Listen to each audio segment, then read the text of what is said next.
Sama kita mengulang kaji pelajaran kita dalam kitab Idaman Penuntut pada menghuraikan yang kusut.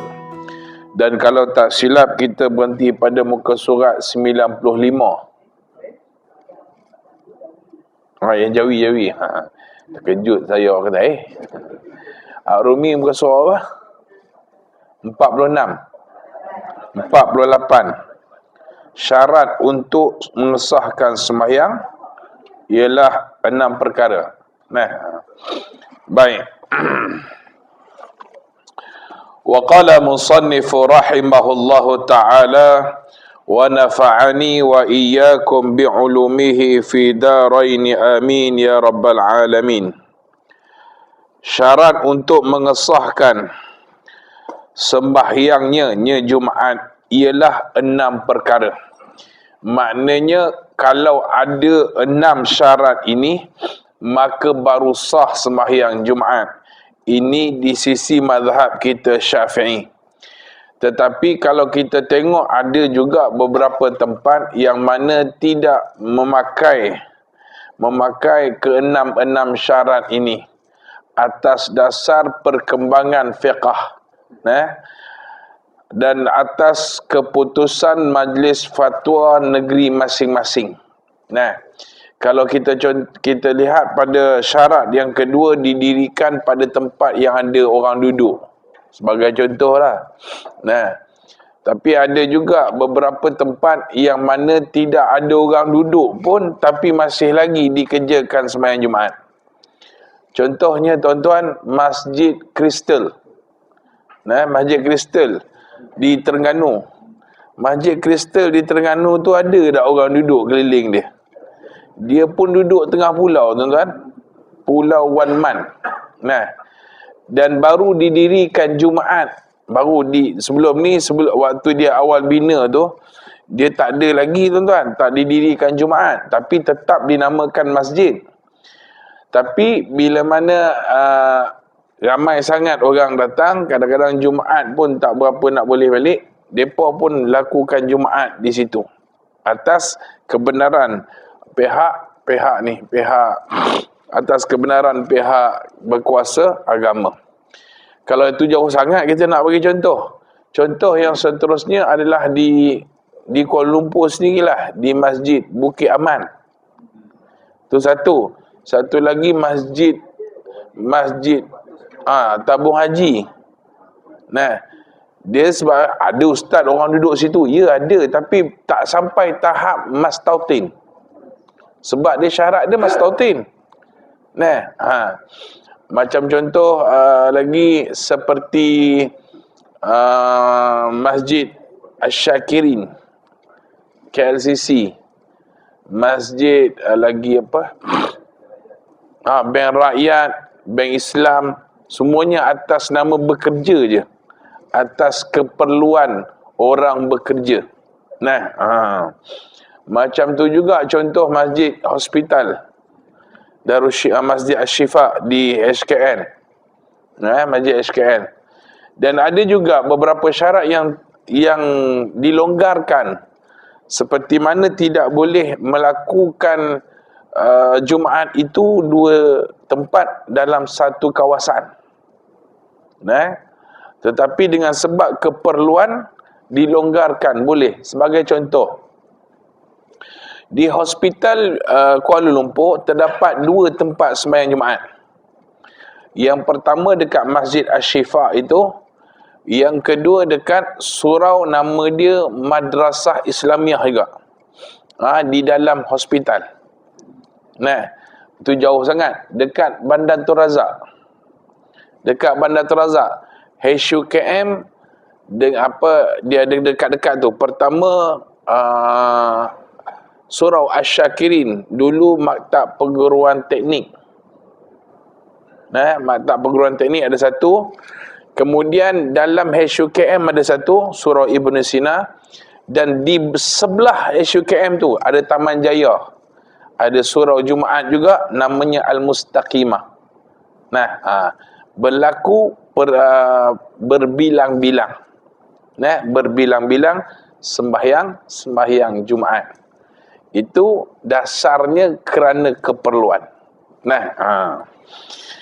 Okay, kita baca satu-satu syarat dia, tuan-tuan. Dan kalau ada kelonggaran, kita akan bincangkan juga kenapa ada kelonggaran. Wa qala musannifu rahimahullahu ta'ala wa nafa'ani wa iyyakum bi'ulumihi fi daraini amin ya rabbal alamin. Syarat untuk mengesahkan sembahyangnya Jumaat ialah 6 perkara. Yang pertama, dilakukan dalam waktu zuhur. Sekiranya suntuk masa hendak mengerjakannya berserta dengan 2 khutbah atau syak, adakah boleh cukup atau tidak masa itu? Wajib sembahyang zuhur sahaja. Atau tengah-tengah sembahyang Jumaat habis waktu zuhur, nescaya wajib disudahkan dengan sembahyang zuhur 4 rakaat dengan tidak payah niat zuhur lagi. Baik, itu syarat pertama. Sembahyang Jumaat mesti dalam waktu zuhur. Tidak boleh diawalkan dan tidak boleh dilambatkan. Dan sekiranya, sebagai contoh, jaranglah kita dengar masalah sembahyang Jumaat lambat dekat Malaysia ni. Sebagai contohlah, sembahyang yang pertama tidak sah. Sembahyang Jumaat yang dibuat pada awal waktu tidak sah. Kemudian pihak masjid menyedari bahawa sembahyang itu tidak sah. Maka wajib dah ulang balik sembahyang Jumaat tersebut. Wajib diulang semula. Mesti diulang dalam waktu zuhur juga. Kemudian dia pun buatlah satu war-war kepada orang kampung supaya datang semula ke masjid. Datang semulalah ke masjid kerana sembahyang tadi tak sah. Sebab apa? Imam baca khutbah tak ada air sembahyang. Dia buat pengumuman gitu. Jadi waktu tu wajib dah orang kampung datang, wajib. Tetapi yang datang tu slow. Sebab apa? Ada yang balik terus tidur. Ada yang balik dia akan terus pergi ke pekan, dia tak tunggu dah di rumah. Jadi nak menunggu depa tu datang cukup 40 orang. Ini di kampung-kampung nak tunggu 40 orang. Wajib tak tunggu 40 orang? Wajib lah tunggu 40 orang. Mazhab kita Syafi'i. Wajib tunggu 40 orang. Maka tunggu seorang datang. Duk tunggu. Sampailah pukul 4 petang. Baru cukup 40 orang. 4 petang. Asar masuk 4.20. Agak-agak cukup tak dengan dua khutbah dan 2 rakaat sembahyang? Tuan-tuan kata tak cukup sebab tuan-tuan memandang khutbah tu kena baca dia punya teks. Kalau jadi keadaan macam tu, tuan-tuan, khutbah itu baca sajalah yang rukun, tak payahlah baca teks lagi. Baca rukun je. Mana rukun dia? Alhamdulillah wassalatu wassalamu ala Rasulillah wa ala alihi wa ashabihi ajma'in. Amma ba'du, fa ya ibadallah ittaqullah usikum wa nafsi bitaqwallah. Faqala tabaraka wa ta'ala ya ayyuhalladzina amanu taqullaha haqqa tuqatih wa la tamutunna illa wa antum muslimun. Selesai khutbah pertama. Bangun pula khutbah yang kedua. Alhamdulillah wassalatu wassalamu ala Rasulillah wa ala alihi wa sahbihi ajma'in. Amma ba'du, fa ya ibadallah ittaqullah usikum wa nafsi bitaqwallah wa ta'atihi la'allakum tuflihun. Faqala tabaraka wa ta'ala inna allaha wa malaikatahu yusalluna 'alan nabi ya ayyuhalladzina amanu sallu alaihi wa sallimu taslima. Allahumma salli ala sayyidina Muhammad. Allahumma ighfir lil muslimina wal muslimat. Dah selesai khutbah. Berapa minit? Tak sampai seminit pun. Tak sampai seminit pun. Habis tu yang kita panjang-panjang pun, Ustaz. Sebab time tu lah nak bantai orang pun. Sebab time hari Jumaat orang sampai. Itu yang khutbah panjang tu. Tapi kalau ikut rukun tu je. Baik. Kalaulah daripada dah cukup 40 orang tu pada pukul 4 dan memadalah baca khutbah yang rukun-rukun dan sembahyang secara ringkas. Jangan baca panjang-panjang. Baca qul huwallahu ahad, qul a'udzu birabbil falaq, sudah. Ni time tu juga kau nak baca surah Al-Jumaah. Tak payahlah. Nah, maka pada ketika itu wajib dia sembahyang Jumaat. Nah, nak diulang itu adalah sembahyang Jumaat. Tetapi sekiranya yang nak cukup itu pukul 4 suku. Oh, cukup 40 orang tu 4 suku. Dan tak buat, ialah sembahyang 2 minit. Khutbah 1 minit. Dah cukup tak? Cukup. Tapi tuan-tuan, imam pula yang semangat, dia khutbah panjang lagi. Ketika dia sembahyang, Allahu Akbar, rakaat yang kedua dah ni, dah nak habis, nak salam dah. Tiba-tiba bunyi dekat TV dia, teng teng teng teng, masuk sembahyang asar. Maka wajib ditambah lagi 2 rakaat untuk sembahyang zuhur. Sebab apa? Sebab sembahyang Jumaat tu hendaklah dilakukan pada waktu zuhur. Kalau dah terlebih daripada waktu zuhur, maka wajib ditambah waktu sembahyang zuhur, bukan lagi sembahyang Jumaat. Ustaz nak ubah niat? Tak perlu nak ubah niat. Dah memang automatik dah jadi zuhur. Nah, automatik dah jadi zuhur. Faham tuan-tuan? Nah, bab niat sembahyang Jumaat ni tuan-tuan, ada setengah orang dia sembahyang Jumaat tapi 4 rakaat. Mana? Iaitu orang yang tak dapat rakaat dengan tu imam. Dia datang lambat tuan-tuan. Sekarang kan zuhur Jumaat kan awal. Pukul 12.59. Pukul 1. Pukul 1 dah zuhur dah. Awak baru keluar kerja. Tu tak kira lagi singgah kedai mamak nak makan dulu. Nah, dia pun makan. Tengok. Dah habis khutbah dah. Bergegas dia pergi ke masjid. Dah bergegas, dah sakit perut pula. Lepas makan. Lepas tu, melepaslah lebih kurang sikit. Lepas tu ambil sembahyang. Ambil sembahyang, orang dah sembahyang rakaat kedua dah. Dia takbir saja, imam pun dah bangun daripada rokok rakaat yang kedua. Dia dapat rakaat tak? Tak dapat. Maka wajiblah dia tambah sembahyang zuhur. Ya, wajib dia tambah mengikut sembahyang zuhur, bukan lagi sembahyang Jumaat. Sebab orang hak sembahyang Jumaat ni mesti dapat 1 rakaat dengan tu imam. Sekarang ni dia tak dapat rakaat. Maka ketika mana dia takbir tu, Ustaz, saya dah tahu saya kena tambah rakaat kepada 4 rakaat. Adakah saya ni nak kena niat sembahyang zuhur ataupun saya nak niat sembahyang Jumaat? Baik, kena bagi faham, orang yang wajib sembahyang Jumaat, selagi mana orang tak habis sembahyang Jumaat, maka tidak ada sembahyang apa-apa kecuali sembahyang Jumaat. Faham tak? Selagi mana kat tempat tu tak habis lagi sembahyang Jumaat, dia tak boleh niat lain daripada sembahyang Jumaat. Kalau dia nak sembahyang zuhur sekalipun, maka hendaklah diniatkan sembahyang Jumaat. Macam tadi, kes tadi, hendaklah dia niat sembahyang Jumaat. Kemudian imam salam, dia tambah lagi 4 rakaat. Perlu tak tukar niat? Tak perlu tukar niat. Dah memang automatik jadi sembahyang zuhur. Tapi niat wajib sembahyang Jumaat. Sebab apa? Sembahyang Jumaat tak habis lagi.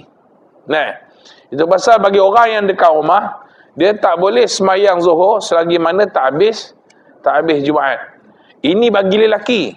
Saya sebutkan ini bagi lelaki yang mereka ini wajib sembahyang Jumaat. Dia tak pergi sembahyang Jumaat sebab apa? Terhalang dari kerana sakit, dari kerana tertidur. Tak jadi masalah, dia duduk di rumah.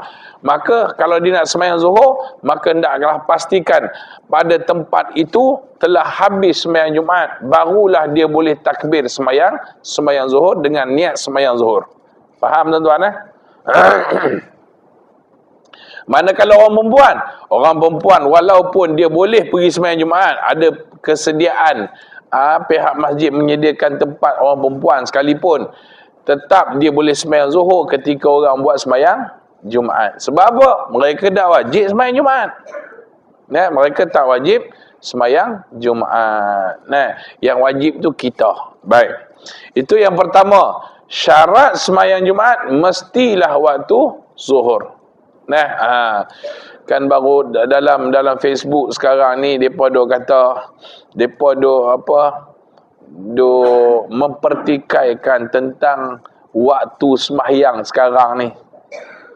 Nah, depa dok kata, kalau dok tengok-tengoklah kan, tenggelamnya waktu azan waktu maghrib, depa dok tengok maghrib lah, mudah tengok.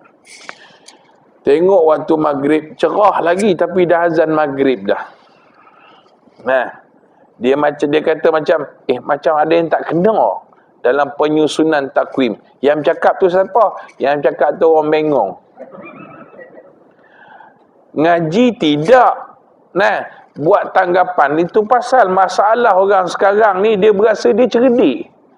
Benda yang bukan bidang dia sibuk nak petikai.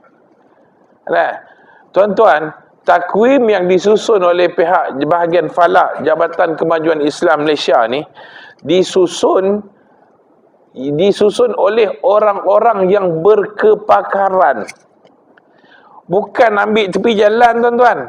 Nah, mana ada pernah JAKIM bawa van dia panggil, nampak okey sikit, masuk.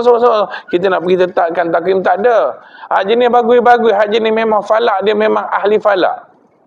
Yang mana mereka ni dah tahu dah boleh susun mengikut perkiraan. Dan susunan mereka ini bukan setakat tahun ni sahaja, tuan-tuan. Mereka boleh susun takwim ni 20 tahun akan datang. Nah, kehebatan ilmu falak yang ada pada mereka.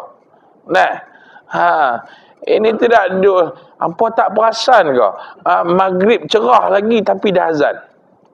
Nah, apa tak perasan ke? Subuh lah ni lewat.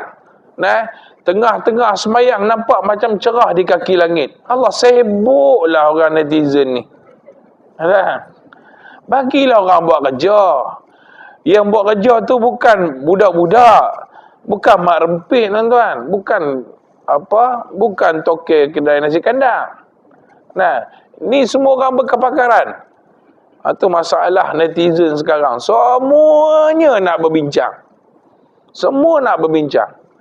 Nah, mereka pun duk layan orang belakang. Memang sungguh. Kita duk tengok.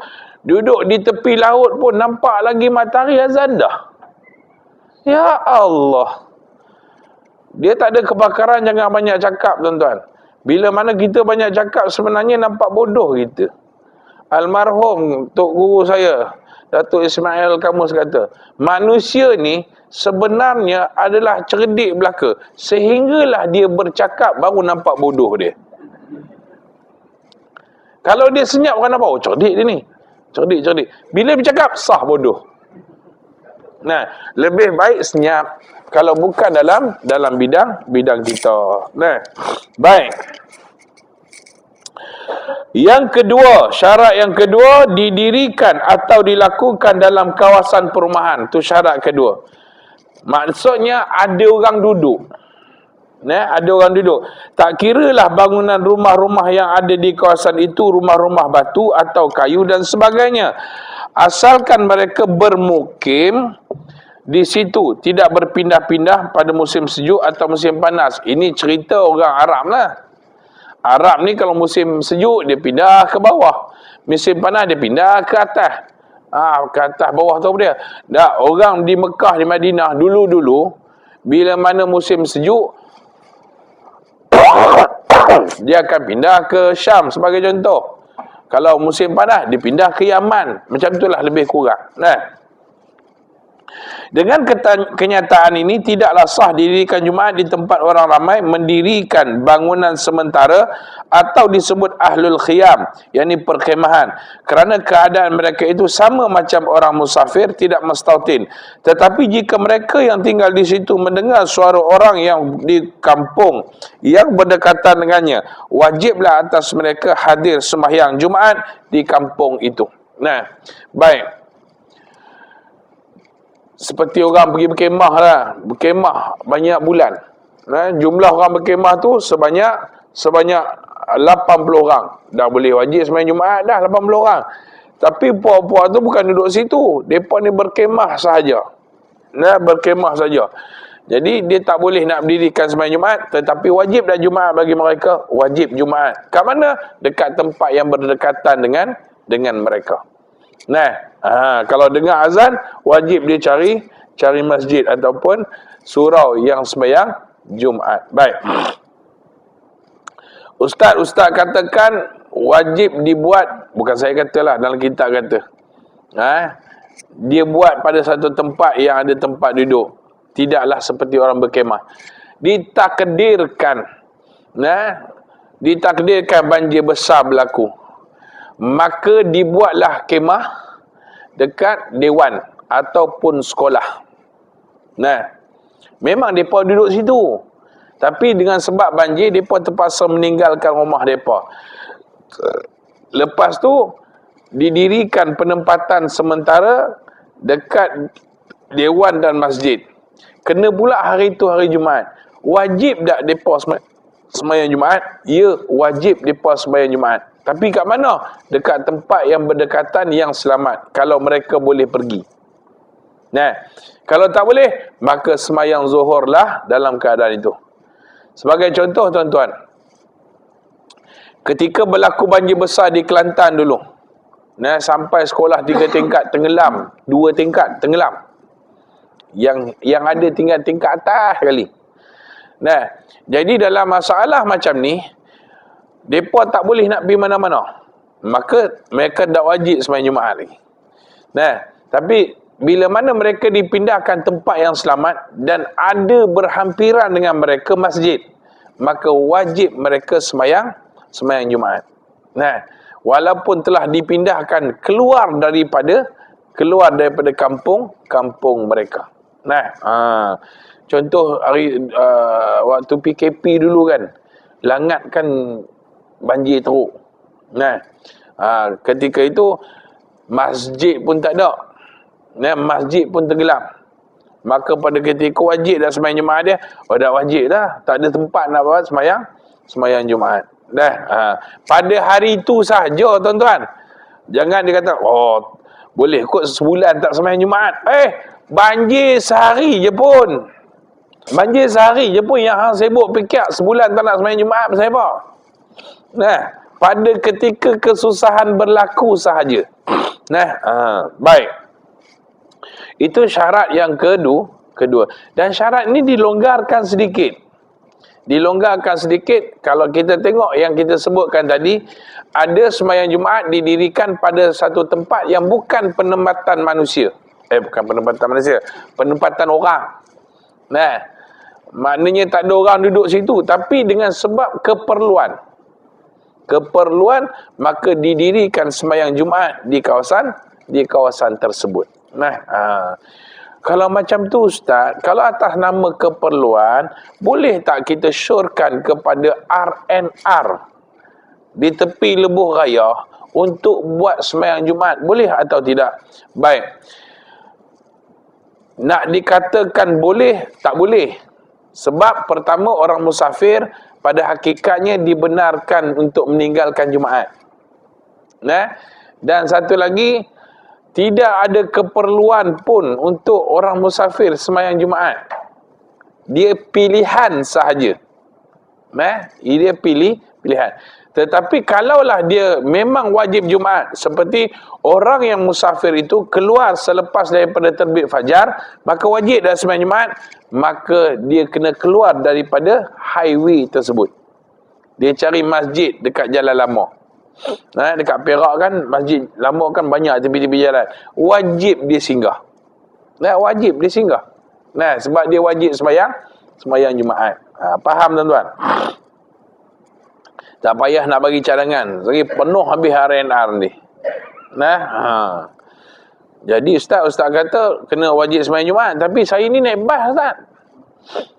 Takkan nak piat telinga driver bas. Kena berhenti. Kami ni wajib sembahyang Jumaat. Tak perlu. Tak perlu. Maka itulah darurah bagi kita. Yang kata wajib ni, siapa-siapa yang bawa kereta sendiri. Bawa bah ni dia kena ikut driver bah.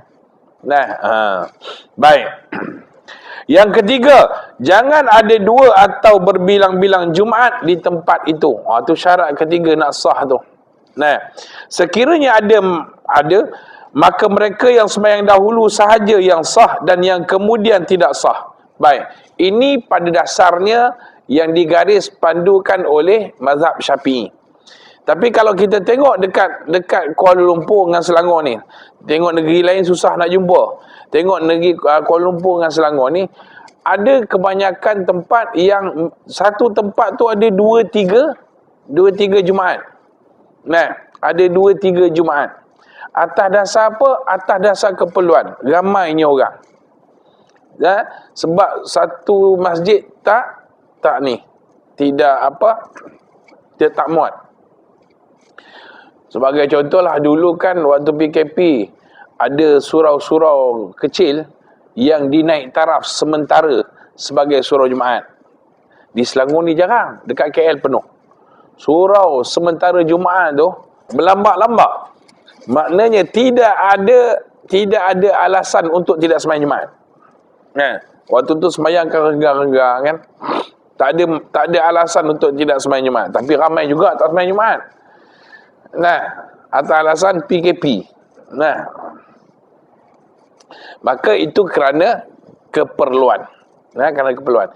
Tetapi sekiranya tak ada keperluan tapi saja nak buat.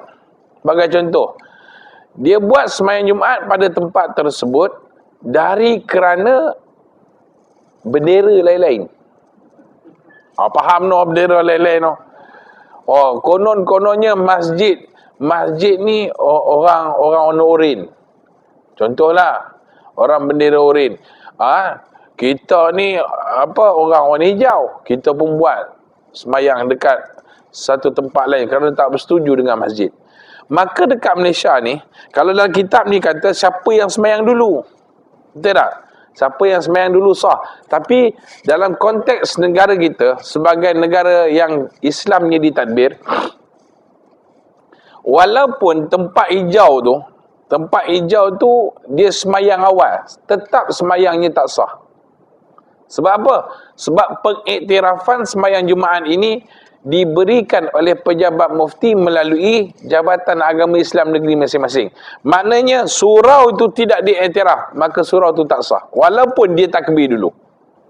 Walaupun dia takbir dulu. Ini cerita kalau dekat tempat yang tak ada pentadbiran Islam. Kalau tak ada pentadbiran Islam, berlambat-lambat sembahyang Jumaat. Berlambat-lambat sembahyang Jumaat. Nak kira mana? Yang angkat takbir dulu. Itulah yang sah. Tapi kat Malaysia, dia tak boleh pakai benda tu. Sebab dia tengok mana tempat yang tidak iktiraf sembahyang Jumaat, maka tempat tu tidak sah Jumaat. Walaupun masjid angkat takbir lambat sikit. Masjid angkat takbir lambat sikit, tetap masjid yang sah. Sebab masjid tu diiktiraf. Sedangkan surau tersebut tidak diiktiraf. Sebagai contoh tuan-tuan, ada beberapa surau Jumaat sementara waktu PKP. Surau Jumaat sementara lebih kurang 2 tahun setengah. Surau tersebut telah dijadikan sembahyang Jumaat sementara. Selepas tu kan kita dah sembahyang rapat-rapat semula. Maka tidak ada keperluan untuk sembahyang surau tu jadi sembahyang Jumaat dah. Sebab semua dah boleh pergi ke masjid. Baik. Tapi dengan sebab surau tu berpandangan time Jumaat lah nak dapat duit pun. Time Jumaat lah duit banyak pun. Jadi dia buat juga Jumaat. Maka sembahyang Jumaat dan ditarik balik. Dia punya status surau Jumaat sementara tu dah ditarik balik. Tapi dia buat juga sembahyang Jumaat kat situ. Maka sembahyang Jumaat dekat tempat tersebut tidak sah.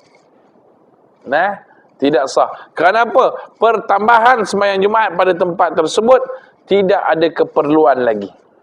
Faham tuan-tuan? Baik. Macam sini masjid kat mana? Ubudiah. Bukan Nur Saadah. Ubudiah. Pilihan. Ubudiah. Kat sini ada surau Jumaat tak? Ada 2. Kat mana? Belakang Shell tu. Ni dekat Petron. Petron 1 belakang Shell. Seraya. Seraya. Oh, seraya bukan under Akan ada Nur Sadah. Tu Nur Sadah kan? Yang Ubudiah tu ni lah. Belakang Petron tu. Oh, satu je lah. Okey. Baik. Yang tu dia sebab dia buat tu kerana keperluan. Orang apa nama tempat tu kat Puteri Park tu apa? Belakang Petron. Nuriah tu kan. Sebab nak pergi ke Ubudiah agak jauh.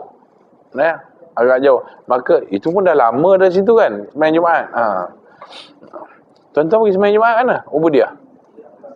Nurul Sa'adah ada, Ubudiah pun ada. Sebab tuan-tuan ni tengah-tengah. Tengah-tengah. Mana-mana pun boleh. Tapi kalau ikut perkiraan tuan-tuan ni perkiraan kat mana? Ubudiah. Kalau pergi Nurul Sa'adah, tuan-tuan tidak dikira 40 orang. Tapi kalau pergi Ubudiah, dikira 40 orang. Faham tuan-tuan?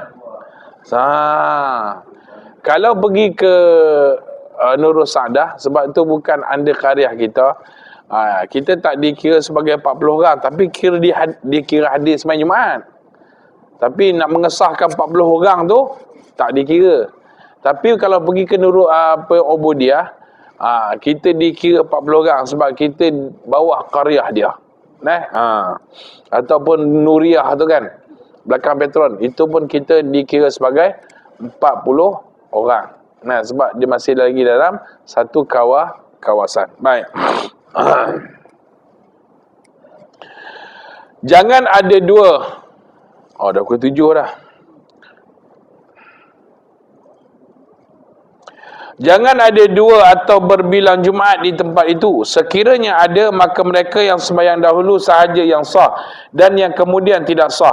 Inilah maksud dalam kitab-kitab yang mengatakan jangan didahului Jumaat yang lain dengan takbiratul ihram atau serentak di tempat yang sama. Satu bandar atau satu pekan atau satu kampung. Ustaz kata kalau yang takbir kemudian dia lah tak sah kan. Tapi kalau takbir serentak, berlumba-lumba tuan-tuan. Naik atas mimbar pun sekali, turun mimbar pun sekali, lepas tu takbir Allah, dia pun Allahu Akbar, dua-dua tak sah. Dua-dua tak sah. Ada dekat tak silap kat Muar. Dia ada masjid sebelah-sebelah, tapi dibatasi dengan sungai. Masjid Sultan apa nama dah? Sultan Ibrahim ke?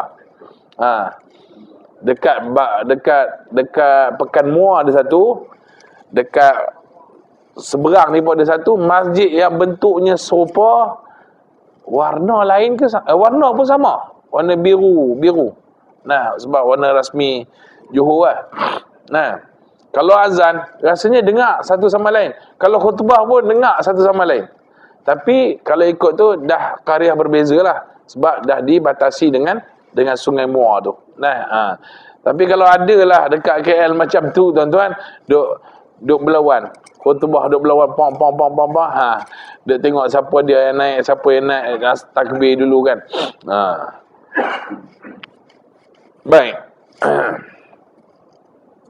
Kerana ditegah berbilang Jumaat pada satu pekan atau kampung, apatah lagi di sebuah masjid. Dalam masjid buat 2 Jumaat. Bukan serentak. Dia buat 2 Jumaat. Dia tengok imam ni tak boleh pakai. Tak nak ikut dia. Dia pun ada grup dia. Grup dia pun lebih kurang 100 orang. Pergi duduk kat luar dulu, rehat-rehat. Orang tengah khutbah ni. Lepas tu dah habis khutbah ni dia pun turun. Jemaah pertama pun keluar. Masuk geng-geng 100 orang tu buat Jumaat kawan tu tak sah. Walaupun tak serentak tak boleh. Faham tuan-tuan? Dia kena satu Jumaat ni. Berlaku tak? Berlaku tuan-tuan. Ni berlaku ni bla-bla Terengganu, bla-bla Kelantan. Tapi kalau sembahyang fardu lain boleh tak? 2 imam? Boleh. 2 sembahyang boleh tak? Boleh. Walaupun serentak.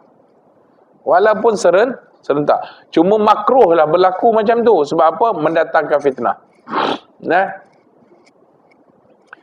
Sebelah sana, sebelah sini imam yang dilantik. Ada sebelah belakang pula buat satu jemaah lagi. Boleh tak? Boleh. Tapi makruh lah hukum dia. Mendatangkan fitnah perpecahan umat Islam. Nah, tapi ni yang berlaku. Nah, bergaduh semayang dua imam. Nah, semayang dua imam. Tapi sah tak semayang dua-dua? Sah. Sebab ni bukan Jumaat. Jumaat je yang tak boleh.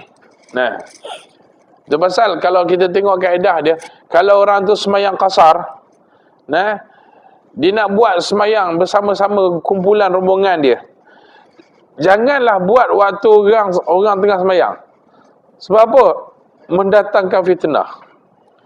Ini dah dia gagah juga semayang waktu tu juga. Time tu lah dah orang masuk tengok, sudah dua imam. Nah, jenis netizen sekarang ni dia cepat buat tanggapan. Ni mesti ada pergaduhan anak karya. Dia tak tahu itu musafir.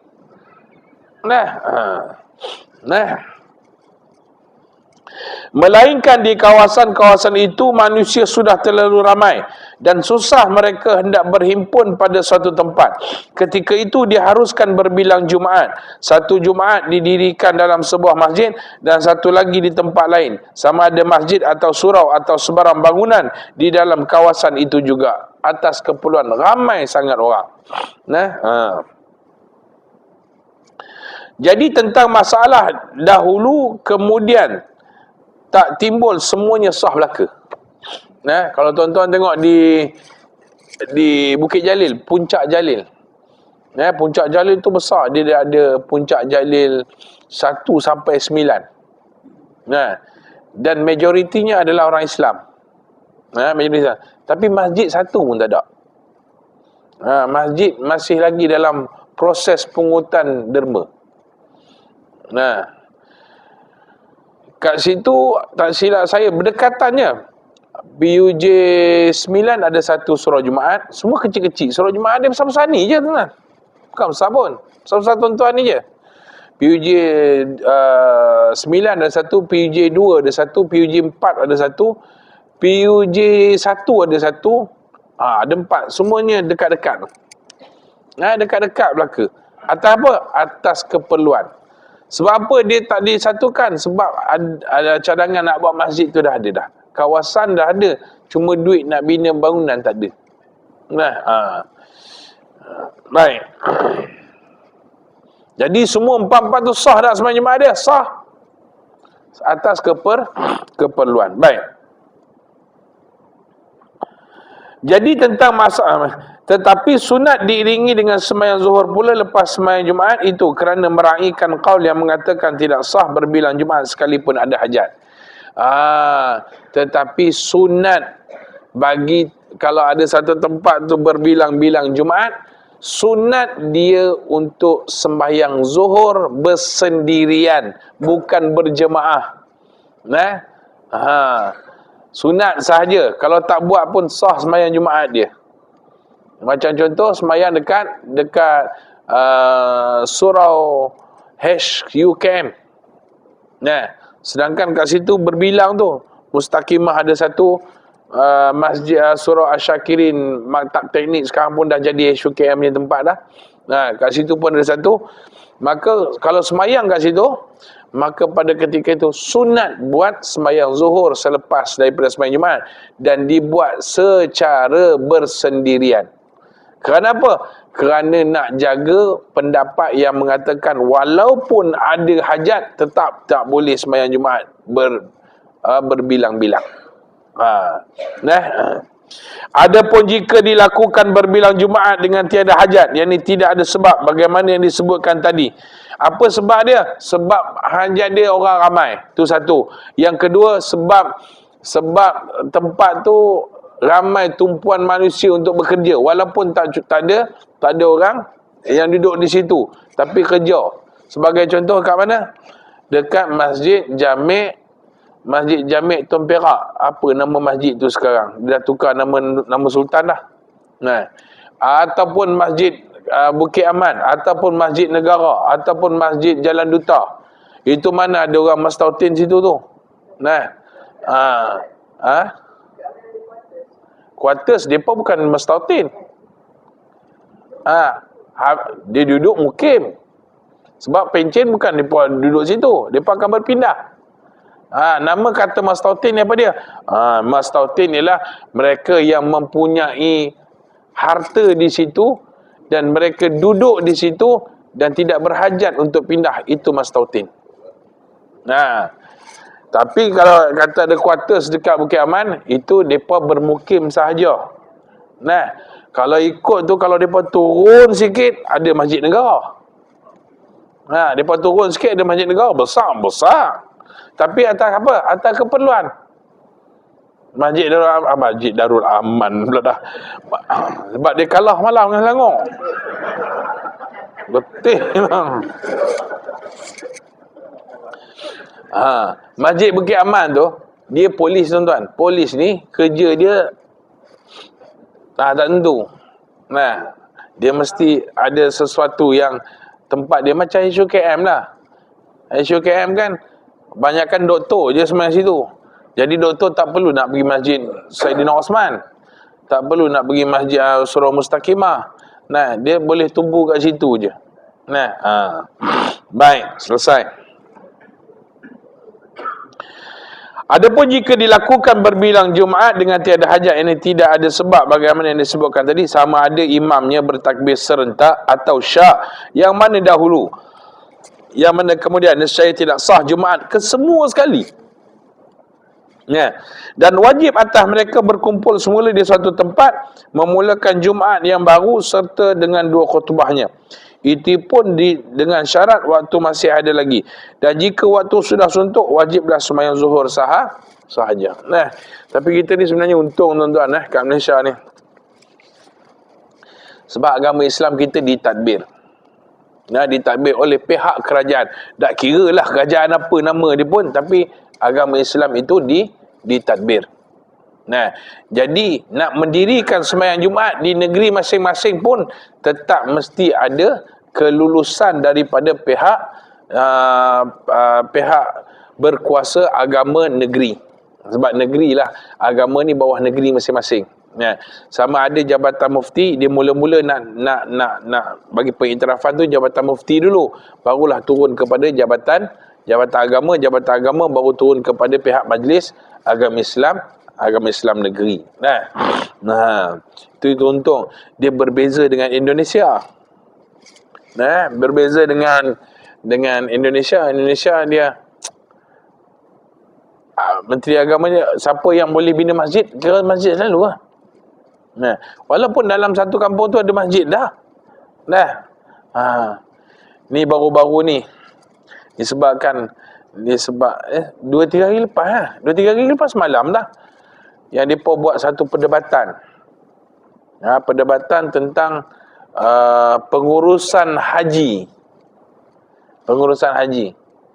Disebabkan orang lain yang uruskan haji, bukan departmen agama mereka. Macam kita tabur haji di bawah